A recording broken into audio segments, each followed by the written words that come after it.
नमस्कार दोस्तों, स्वागत है आपका हमारे YouTube चैनल महादेव योगी पर। आज की वीडियो में हम बात करेंगे अष्टांग योग के अंदर आने वाले दूसरे अंग नियम और नियम के अंदर आने वाले संतोष, तप, स्वाध्याय और ईश्वर प्रणिधान, इन चारों के बारे में। पहले वीडियो में हमने शौच के बारे में देखा, तो आज देखते हैं संतोष। संतोष यानी कि सेटिस्फैक्शन। इंसान के अंदर संतुष्टि आना अत्यंत आवश्यक है। जैसे कहते हैं ना कि गोधन गजधन वाजी धन और रतन धन खान, जब आवे संतोष धन सब धन धूलि समा। यानी कि इंसान को बाकी बाहरी कितना भी धन मिले और उसके अगर मन में संतोष नहीं है तो वो धन जो है वो व्यर्थ है, वो किसी काम का नहीं है। और अगर जिस इंसान के अंदर संतोष आ जाता है उसके लिए तो ये बाकी सारे जो धन है वो धूल मिट्टी के समान है। इसलिए इंसान को हमेशा संतुष्ट रहना चाहिए। संतुष्ट रहने से इंसान का मानसिक और शारीरिक दोनों प्रकार का स्वास्थ्य जो है वो अच्छा रहता है। शास्त्र में कहा गया है कि इंसान को संतुष्ट तो रहना चाहिए, लेकिन 3 चीजों में कभी भी संतुष्ट नहीं रहना चाहिए। वो कौन सी चीजें हैं? पहली, दान धर्म करने में। इंसान को दान करने में कभी भी संतुष्ट नहीं रहना चाहिए। दूसरा, ज्ञानार्जन में, नई नई चीजें सीखने में, विद्या का अध्ययन करने में कभी भी संतोष नहीं होना चाहिए।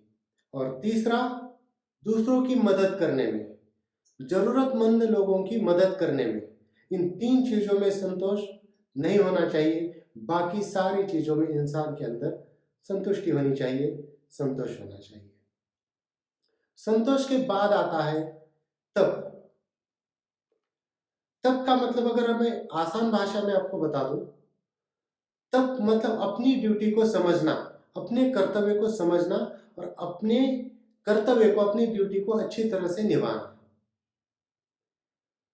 मेरा कर्तव्य मेरे परिवार के प्रति क्या है, मेरे राष्ट्र के प्रति क्या है, समाज के प्रति क्या है, अपने उस कर्तव्य को, अपनी ड्यूटी को किसी भी संकट का सामना करते हुए अच्छी तरह से निभाना तप है।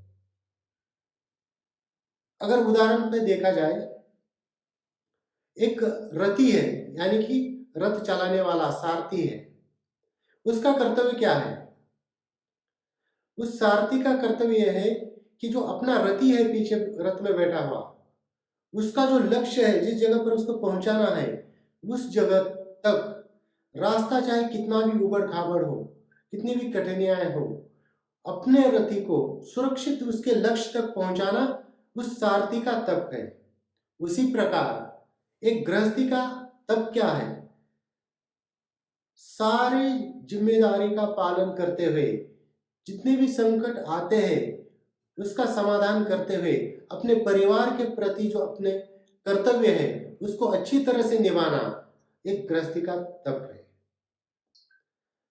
तो हर इंसान को संतोष होने के बाद उसको तप भी करना चाहिए।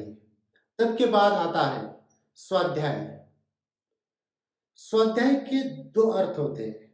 एक है स्वयं का अध्ययन करना, मैं कौन हूं, मेरे लिए क्या सही है, मेरे लिए क्या गलत है, मेरी क्या सीमाएं हैं और मेरी क्या क्षमता है, इनको जानना, अपने आप को जानना स्वाध्याय है। और दूसरा, सद्ग्रंथों का अध्ययन करना। जितनी भी अच्छी किताबें हैं उन किताबों का अध्ययन करना, अच्छे ग्रंथों का अध्ययन करना, यानी कि ज्ञान प्राप्ति करना, ये स्वाध्याय आता है। स्वाध्याय के बाद लास्ट का 5वां अंग आता है ईश्वर प्रणिधान। ईश्वर प्रणिधान का अर्थ है मन से, वचन से और कर्म से पूरी तरह से, पूरी निष्ठा के साथ, पूरी भक्ति के साथ अपने आप को, अपने कार्यों को ईश्वर के चरणों में समर्पित कर देना। जो भी हम कर रहे हैं वो ईश्वर की ही इच्छा है।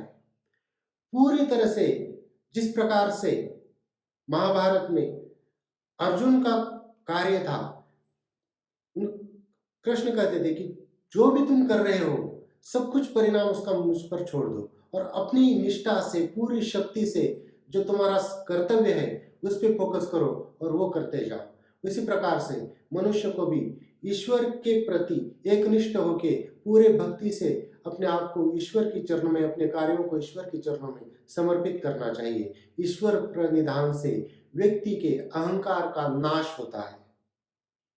तो दोस्तों, ये थी कुछ जानकारी अष्टांग योग के अंदर आने वाले दूसरे अंग नियम, और नियम के अंदर जो 5 अंग है उसमें से दूसरे, तीसरे, चौथे और 5वें अंग के बारे में। इसी प्रकार से और जानकारी के लिए हमारे चैनल को सब्सक्राइब कीजिए, इस वीडियो को लाइक कीजिए, अपने दोस्तों के साथ शेयर कीजिए। स्वस्थ रहिए, मस्त रहिए।